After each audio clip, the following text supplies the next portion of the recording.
Ildu berhasil menyelamatkan diri dan naik ke tepi jalan. Di saat bersamaan ternyata Seng Hyun juga selamat.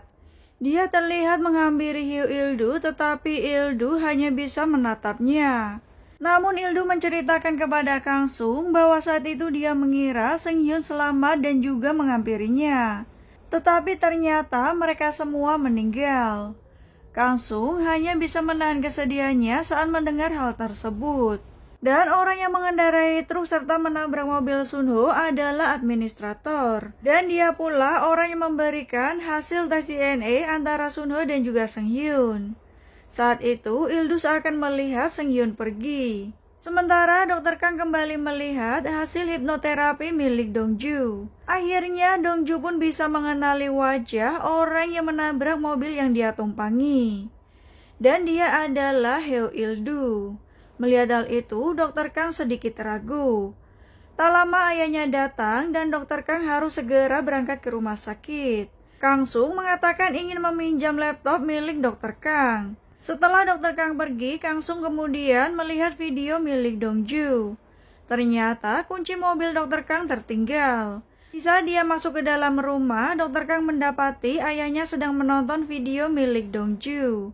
Dr. Kang menjelaskan bahwa Dongju pernah hilang ingatan akibat luka tembak. Saat itu, Hyo Ildu membawanya untuk hipnoterapi. Namun dalam ingatannya, Dongju menuduh Ildu yang melakukan hal tersebut.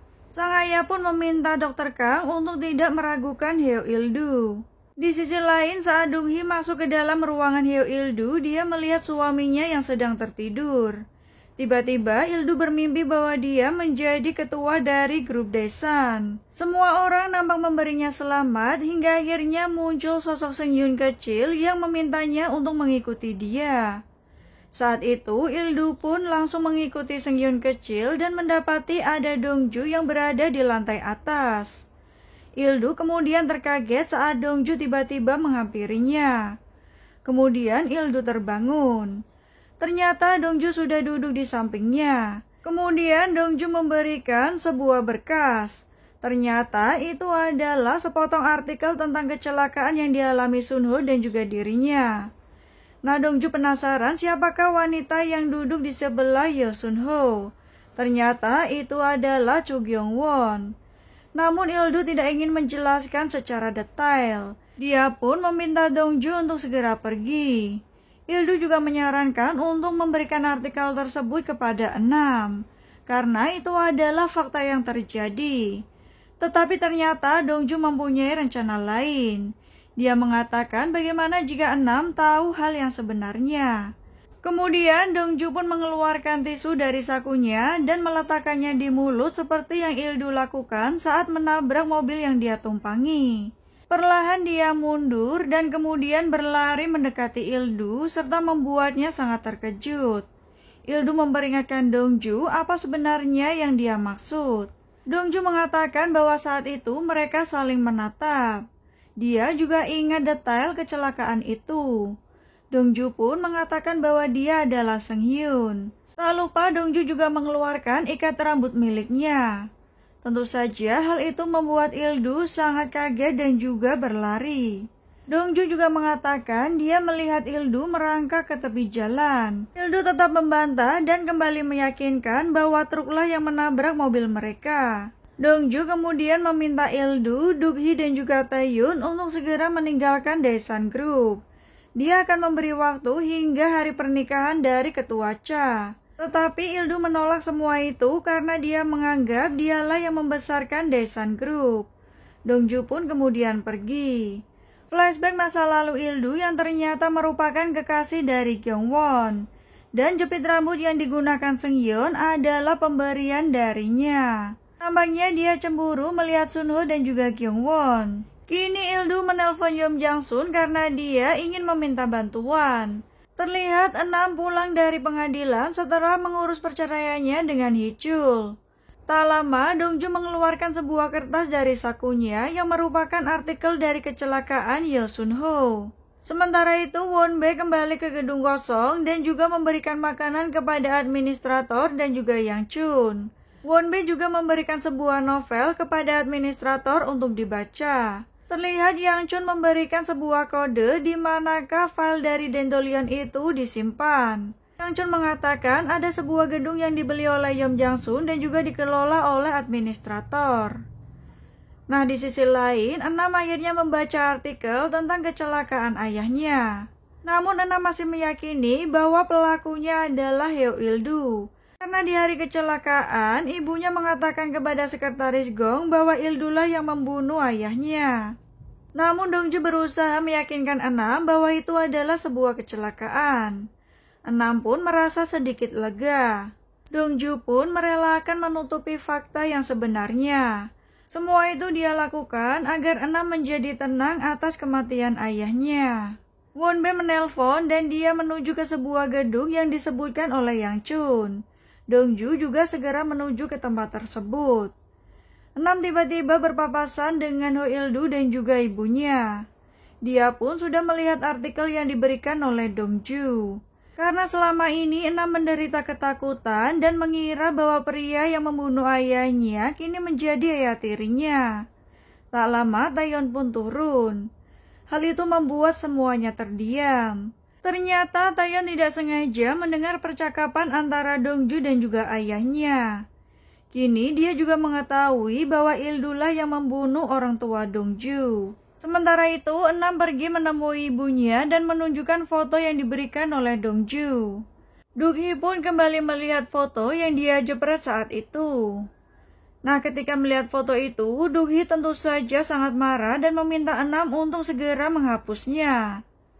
Tak lama kemudian, Kang Sung mendapat telepon dari Enam yang ingin mengajaknya bertemu. Setelah bertemu dengan Kang Sung pun akhirnya menjelaskan bahwa Duk-hee marah melihat foto tersebut karena itu diambil saat hari kecelakaan ayahnya. Enam pun bertanya apa hubungan ayahnya dengan wanita di foto tersebut. Kang Sung menjelaskan bahwa Gyeong-won dan juga Sun-ho tidak memiliki hubungan apapun. Gyeong-won dan juga yang lainnya berteman sejak menjadi aktivis mahasiswa. Dia juga menyatakan bahwa anak yang difoto tersebut bukanlah anak dari Sun-ho. Kang Sung kemudian bertanya dari manakah Enam mendapatkan foto tersebut. Enam mengatakan bahwa foto itu didapat dari Dongju. Kang Sung bingung karena hanya ada satu foto dan itu hanya dia yang memiliki. Il-du menemui Yeom Jang-sun karena dia menginginkan sebuah pistol untuk menembak Dongju. Dia juga mengatakan bahwa Seng-hyun masih hidup, dan Dongju adalah Seng-hyun. Selain itu, Il-du juga mengatakan bahwa Dongju ingat detail kejadian saat kecelakaan. Yeom Jang-sun kini sedikit bingung karena dia tidak bisa lagi membunuh Dongju tanpa seizin tertua. Il-du pun mempunyai ide agar seakan-akan Dongju menembak dirinya sendiri setelah mengetahui fakta bahwa dia dan juga Enam memiliki ayah yang sama. Dan kematiannya juga akan direkayasa sebagai bundir. Mendengar hal itu, Yeom Jang-sun terlihat sangat semangat. Sementara itu, Won-bae, Dongju dan juga Yang Chun pergi ke gedung milik Yeom Jang-sun yang dikelola oleh administrator. Won-bae berpura-pura mendapat perintah dari Yeom Jang-sun untuk mengecek ruang bawah tanah. Dongju dan yang lainnya segera bergegas. Di sisi lain, Guho juga datang ke tempat persembunyian administrator. Dongju, Won-bae dan juga Yang Chun kemudian menemukan sebuah kotak peti. Won-bae pun membuka kotak itu. Ternyata terdapat 2 brankas. Di sisi lain, Guho juga mencari administrator. Setelah brankas terbuka, ternyata isinya kosong. Dan Guho juga berhasil menemukan administrator. Dongju dan juga Won-bae merasa sangat kesal kepada Yang Chun. Tetapi Yang Chun mengatakan bahwa ada sesuatu di ruangan tersebut. Kemudian mereka pun kembali ke gedung kosong. Saat akan membuka pintu, dia melihat bahwa gembok itu sudah hancur. Dongju pun buru-buru menemui administrator yang ternyata sudah dihabisi. Tetapi dia masih hidup. Dongju juga melihat administrator memegang sebuah buku. Saat dilihat, terdapat sebuah dena tempat penyimpanan file Dandelion. Dongju pun tahu di manakah letak dena tersebut. Dia menduga file Dandelion itu ada di bawah tanah. Akhirnya mereka pun menemukan file-file tersebut. Dongju pun meminta bantuan Taegum untuk memeriksa semua file Dandelion itu. Dan Dongju juga meminta transkrip dari 4 orang yang ada di foto Kang Sung. Mereka pun terlihat sangat senang karena akhirnya bisa menemukan file yang sedang dicari oleh Yeom Jang-sun. Selain itu, Dongju juga menemukan file milik Daesan Group. Nah, di sisi lain, akhirnya pernikahan dari ketua Cha pun akan digelar. Dia pun ingin tahu tentang perusahaan Daesan milik ayahnya. Selain itu, Ji Sun Woo juga menyapa satu persatu keluarga dari ketua Cha. Tak lama Yeom Jang-sun datang dan bergabung dengan mereka. Kini semuanya siap untuk menyambut ketua Cha yang akan segera menikah dengan Ji Yong-su. Setelah Ji Yong-su keluar dari mobil, kemudian Dongju menyuruh ketua Cha untuk keluar. Tetapi demensia dari ketua Cha akhirnya kambuh. Ketua Cha mengatakan kenapa dia dipaksa menikah dengan wanita asing. Dr. Kim berusaha menutupinya, sementara Do-hee menertawakannya. Kini Yeom Jang-sun menyingkirkan Dongju dan mengajak Ji Sun Woo untuk masuk ke dalam mobil. Dia pun meyakinkan ketua Cha bahwa Ji Sun Woo adalah putranya. Serta agar Ji Sun Woo selalu berada di sisinya, ketua Cha harus menikah dengan ibunya. Mendengar hal itu, ketua Cha pun terlihat senang dan menuruti semua perkataan dari Yeom Jang-sun. Dongju nampaknya mengetahui sesuatu tentang rencana dari Yeom Jang-sun. Tiba-tiba Ildu mendapat pesan dari Guho karena sudah meletakkan pistol di ruangannya. Semuanya akhirnya kembali ke rumah. 6 kemudian meminta sekretaris Gong agar menyiapkan makanan untuk Dongju. Karena merasa cemas, sekretaris Gong akhirnya meminta Do-hee untuk datang ke kamarnya. Sekretaris Gong akhirnya memberitahu bahwa Seng Hyun masih hidup. Mereka mengira bahwa Seng Hyun adalah anak haram dari Sun Ho. Tentu saja hal itu membuat Do-hee sangat kaget. Kini Ildu sudah mendapatkan pistol dari Yeom Jang-sun. Di saat bersamaan, Kang Sung menelponnya tetapi terus diabaikan oleh Ildu. Nah, di sisi lain, Dongju menerima sebuah berkas dari Won Bae. Dan orang yang menutupi kecelakaan tersebut adalah Yeom Jang-sun dan bukan ketua Cha. Akhirnya, Dongju pun segera membuka file tersebut. Dongju pun membuka transkrip file milik Yeom Jang-sun. Terungkap bahwa Seng Hyun adalah putra dari Hyo Il-du. Dan berkas yang dikirim Won Bae adalah hasil tes DNA. Tiba-tiba Hyo Il-du menelponnya dan mengingatkan Dongju bahwa mereka sudah mempunyai janji untuk bertemu. Tentu saja Dongju akan menepati janjinya. Mereka pun bergegas untuk menuju ke tempat tersebut. Terlihat Dongju sudah tiba terlebih dahulu. Ternyata tempat itu juga diawasi oleh CCTV dan Guho juga mengawasinya.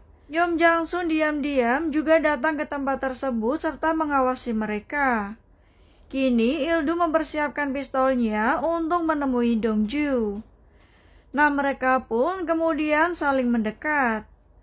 Di saat Dongju berjalan menuju ke tempat Ildu, Ildu langsung mengacungkan pistolnya dan mengarahkan ke arah Dongju serta menembaknya. Hal itu membuat Dongju tidak berdaya dan akhirnya terjatuh. Tak lama Yeom Jang-sun menelpon Ildu dan mengatakan bahwa Dongju adalah putranya. Tentu saja itu membuat Ildu terdiam dan akhirnya mendekati Dongju. Dongju terlihat masih baik-baik saja, dia juga memanggil Ildu dengan sebutan ayah. Hal itu semakin membuat Hyo Il-du sangat terkejut. Sementara Dongju hanya menertawakannya.